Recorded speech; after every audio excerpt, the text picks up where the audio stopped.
1,050. Is St. Moritz S2F, 1 bedroom, 750. Now we have the purchasers. We have A purchase applications. The majority were approved except for one that was not approved, which is the unit that is being purchased by the association. We have Bordeaux B1K. This is a 1 bedroom being purchased or sold for 50,000. Otherwise, E3W 2 bedroom 79,000. Grenoble G1Y 1 bedroom 55. G3M, that's in a studio, sold for 34,000. Heidelberg H3F 1 bedroom 40,000. This is the one that was denied.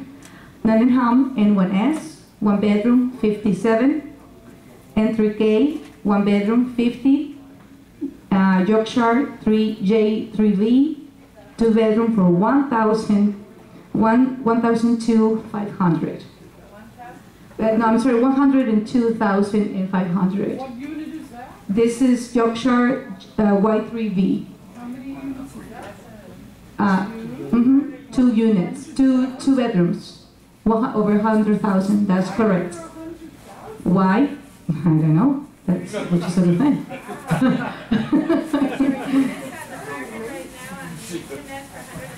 Okay.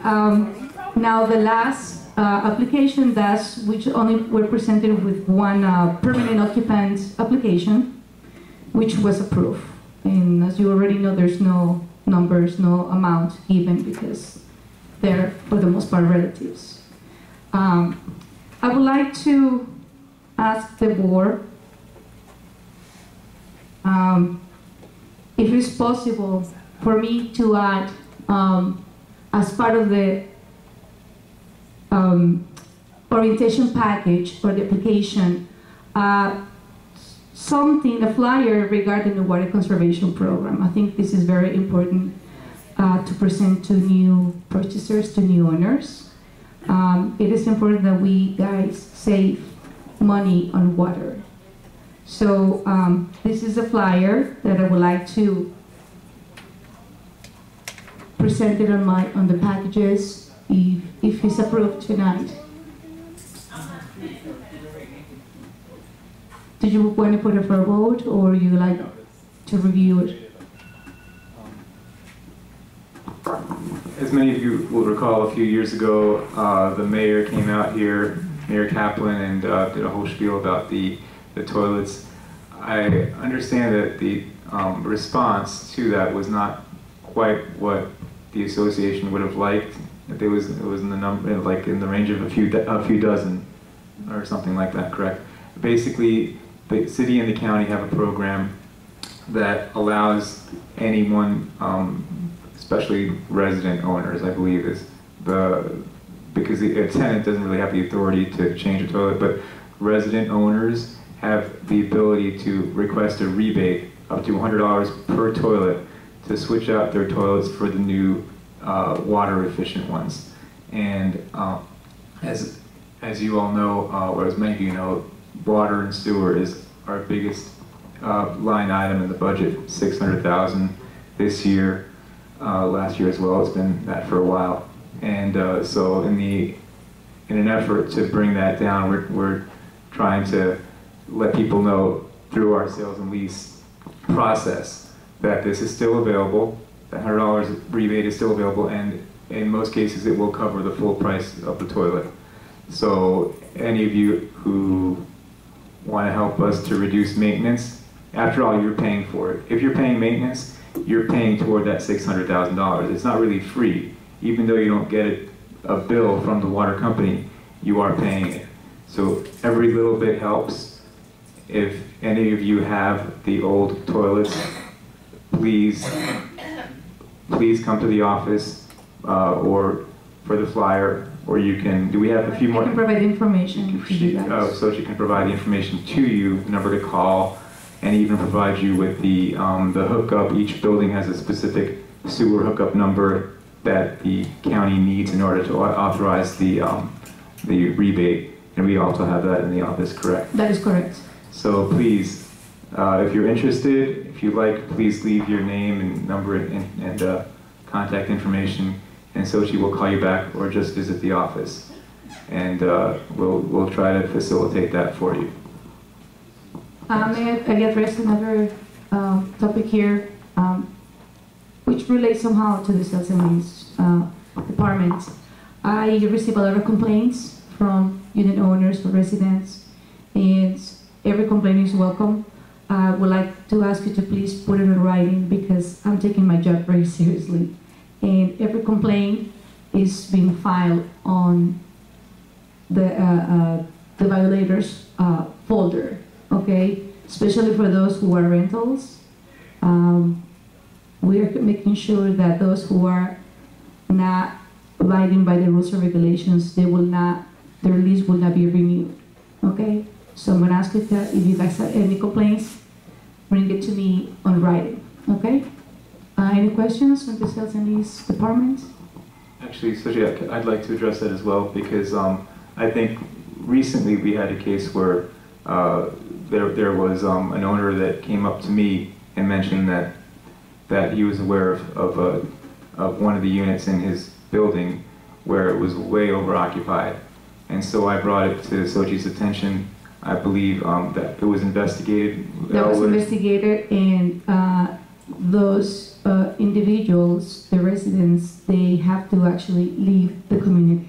I send them a not quite friendly letter, and everything by the law, they have to leave the community. So we need to hear from you. If you're aware of these problems, don't just feel like, well, there's nothing we can do, and come to the office, let us know, because if we don't know, we can't address it. And that goes back to the water issue. What's the problem when you have 6, 7, 8 people in a 1-bedroom unit? You're consuming a lot more water, and that's showing up on our water bill. So, and the 1-bedroom is not proportionally divided up to cover that extra expense. Exactly, right. So we're all paying for it. But if you're aware of that, don't just say that's life. Please report it.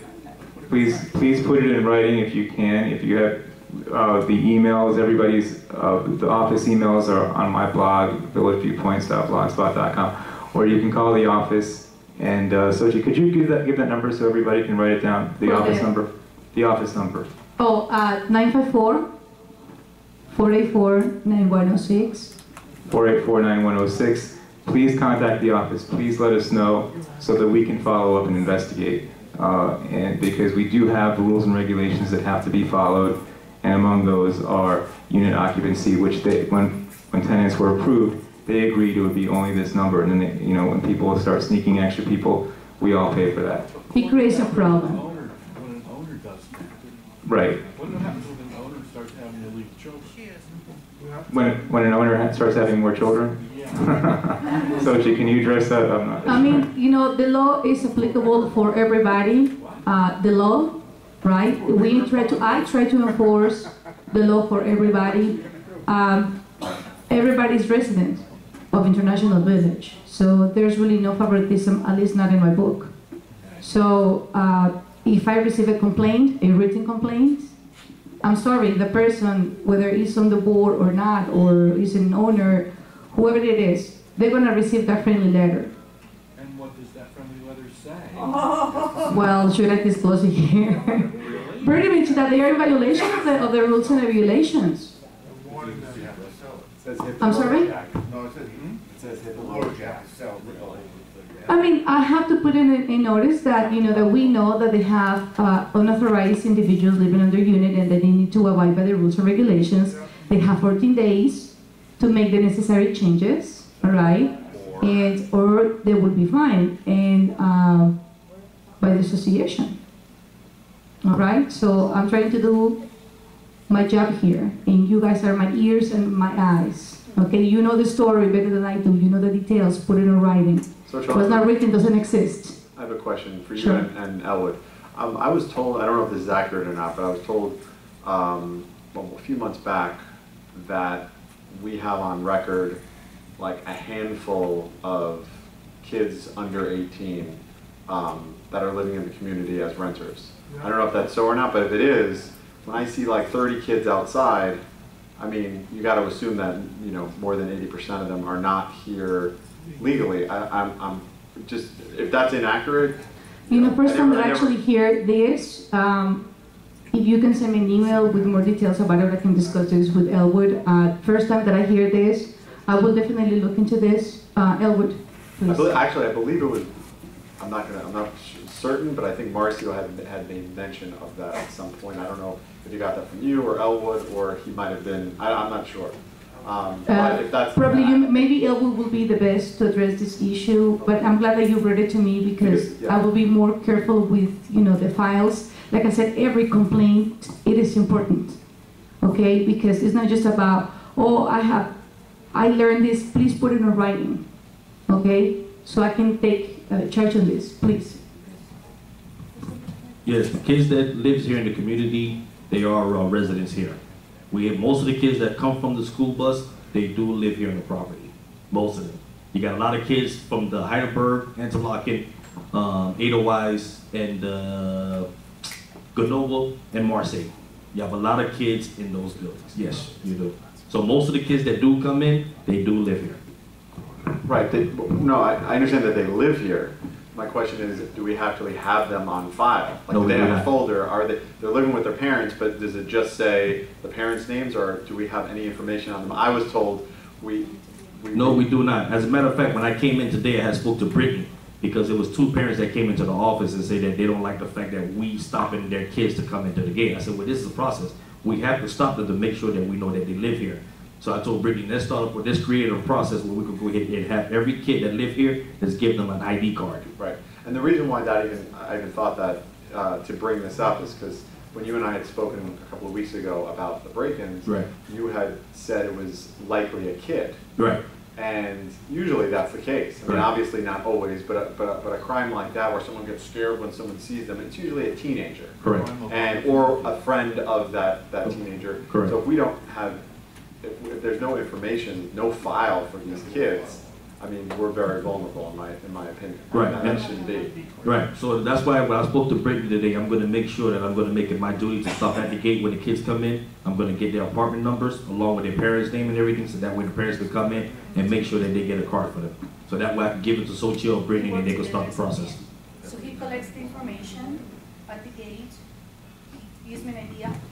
He will give me an idea where are the units in question, and I will immediately grab the files and investigate and take it from there. I think it's in providing IDs for the teenagers, for the kids, it will be perhaps, you know, Right. a good idea. So that way we, you know, we can have a better control of who lives here. Right, and even furthermore, maybe Hayden could answer this, but if there's 4 people living in a 1-bedroom, that's obviously not legal. But at the same time, Absolutely not. right, and I'm sure there's at least one case like that, or even 4 people in a 2-bedroom. Oh, we have 7 people living in 1-bedroom apartment. How about that? And that's the people that they have to go. Yeah, this is unacceptable. So, I mean, if we could have Elwood, Social, if we could work out some kind of. We actually were very close together before I actually typed the letters. I have to get the story from him. He knows everybody here. So he tells me, yes, this indeed, they are violating the rules and regulations, or no, it is not accurate. Well, and the owners are actually indirectly in violation because it's their unit, so it's their responsibility to actually. Right, I actually send the letters not only to the tenants, but also to the owners. I put a notice to the owners. They need to know wherever they live, Canada, France, I don't care. I send them via email. Okay, so I received calls from friends. So if you could just next meeting update us on the progress that's made, because that's Absolutely. that's important, I think. Absolutely. Okay, thank you. Okay, any questions from the residents here? Okay, thank you. I'm sorry, didn't see.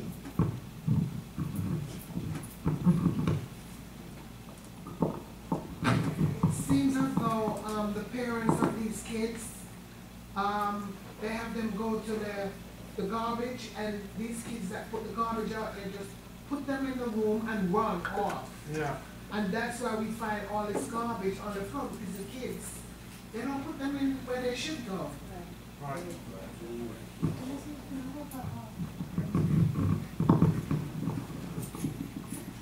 I'm glad you mentioned that because I know there's two residents in two buildings, the Orleans and the Marseille. I know they are known for dragging the garbage in the hallway, and I spoke to the parents numerous of times, and violation letters were sent out. Yes. And left in the elevators. Yes. Oh yes. Orleans and the Marseille. Oh, I've seen Yeah, garbage we know. sitting in my hallway. Right. Okay. Yeah, go ahead. Talking about IDs, you know, the ID system that we have here. Hello. The IDs that we have for guest passes, whatever, are pretty easy to copy, to make, you know. Maybe when they're temporary passes, guest passes, maybe they could be made the same as the ones we have as owners. So they, you know, because anybody can make a pass like the ones that are given out as guest passes. They're very, you know. They're changed now. Yeah, are they going to change? They changed. But I just got some this week. It's just a piece of cardboard with something stuck on top, and that's it. Oh, that's from the office. Yeah, from the office, yeah.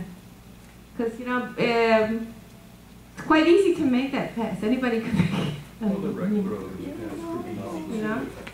That's why they're called temporary classes. We can create perhaps a system. What did he do? You'll see them. So you're gonna create the passes for the kids? Yep. Okay, so we'll create the passes and. So can I interrupt you for a minute, because we don't actually have a motion on it. We don't actually have a motion on the floor yet. So let me make a motion to approve the sales and leasing report as presented and ratify all the actions of the committee for the period covered. I second it. Does anyone wish to be recorded no? Motion passed unanimously.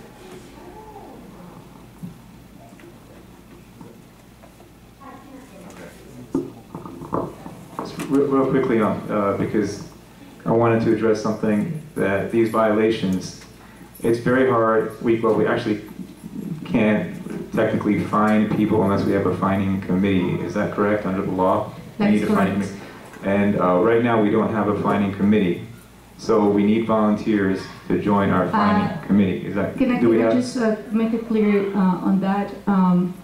I sent an email to Marcio because, where's Jackie? Oh, she left. She sent me, there we go. She sent me an email of proposed volunteers who would like to be in the fining committee, and he approved 2 of them. Robbie can be on the fining committee because no board members Right. are allowed to be in the fining committee. So far we have only 2. And we need at least 3. So we're in a progress of. That list for like at least a year. So I don't understand how you don't have any other lists. I gave Marcio my information. I gave at least a year. So we'll, Ella, could you make sure you get her information and get it back to? Okay. Good. Just make sure we get your information. I'll submit my information. Okay. Next item on the agenda is change of dates of regular board meetings. Really? Well, I sent an email. That's the most effective way. Yes, this item is because November and the 4th Tuesday in November and December both fall on right, Thanksgiving week and Christmas week. So in order not to have a meeting during the holiday weeks, I move our regular meetings for November and December 1 week back. So to have them on the 3rd Tuesday of the month instead of the 4th Tuesday, just for November and December. I second. And Dove seconded. Any dissent? Does anyone wish to vote no? Richard? Okay, motion passed unanimous. Next item on the agenda is good and welfare. Terry.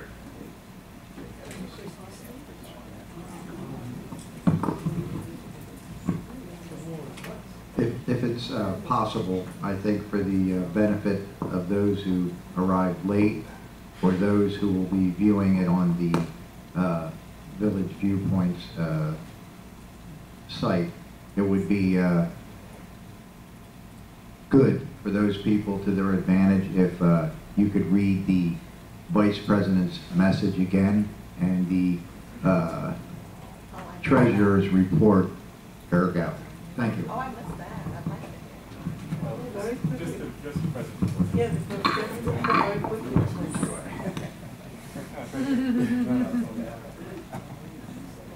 Thanks for the suggestion. We didn't hear that. The question was So we couldn't hear you. if oh, okay. Go ahead. Read it slower this time. Good evening, everyone. First of all, I'd like to take this opportunity to welcome all the snowbirds back to International Village. A lot has changed since you were last here, and I hope you're enjoying the improvements. First and foremost, we've been saving a lot of money, about $500,000 so far this year, by operating smarter and more efficiently, while at the same time getting more done than any board in years. I'm pleased to announce that these savings have allowed us, after nearly 3 years delay, to resume the renovations of our residential buildings without a special assessment. Renovations, which will include new tile, painting, light fixtures, and new carpeting, are currently underway in the Orleans building. If you happen to live in one of the 5 remaining buildings awaiting remodeling, stand by, your turn will come. The building remodeling are certainly a big investment, but they're one we felt we couldn't afford to put off any longer. However, thanks to all the savings we've achieved, we think a modest maintenance fee reduction will still be possible when we take up the 2015 budget this December. We're still crunching the numbers, but the fact that we're even talking about reducing maintenance in the midst of a 40-year certification while renovating our buildings at the same time should speak volumes. Finally, I'm happy to report that the association has reached an agreement with Wells Fargo on the terms of an 18-month extension of our current WILMA loan, and a formal signing will be taking place soon. This is a huge achievement, and I want to take this opportunity to thank the staff at Campbell Property Management, our attorney, and especially our board, President Marcio Jasmine, who I know put a lot of volunteer hours meeting with the bank and negotiating this extension for us. Marcio couldn't be here today because he happens to be on his honeymoon, but I ask you to join me in giving him a second round of applause. Thank you.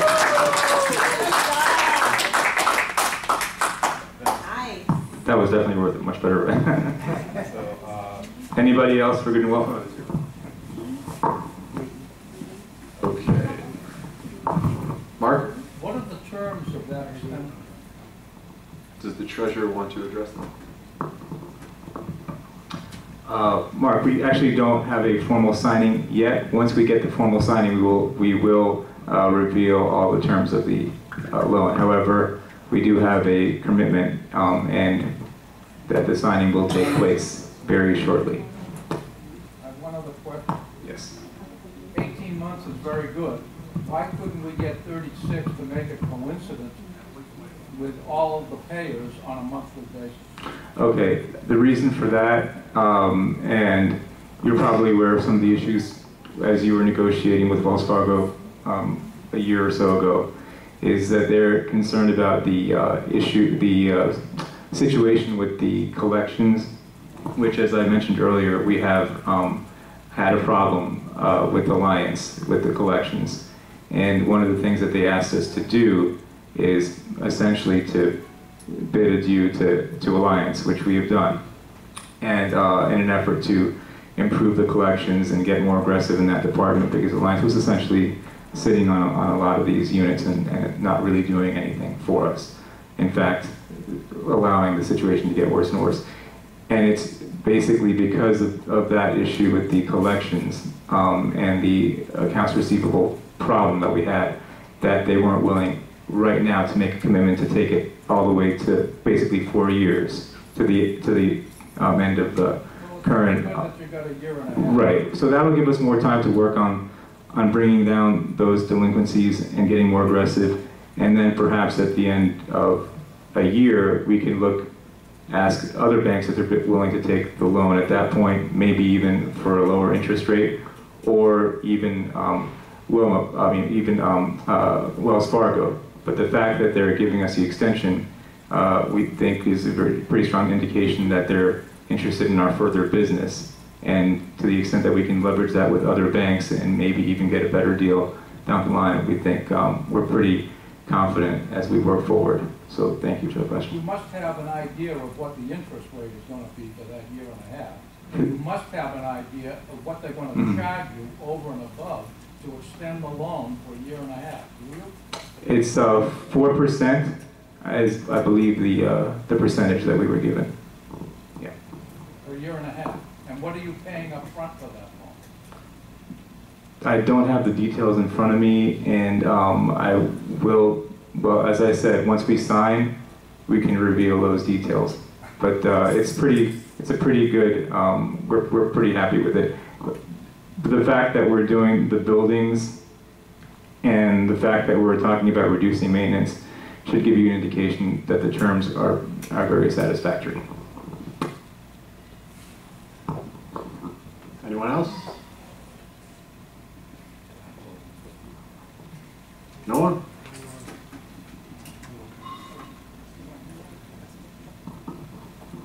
I make a motion to adjourn. Objection.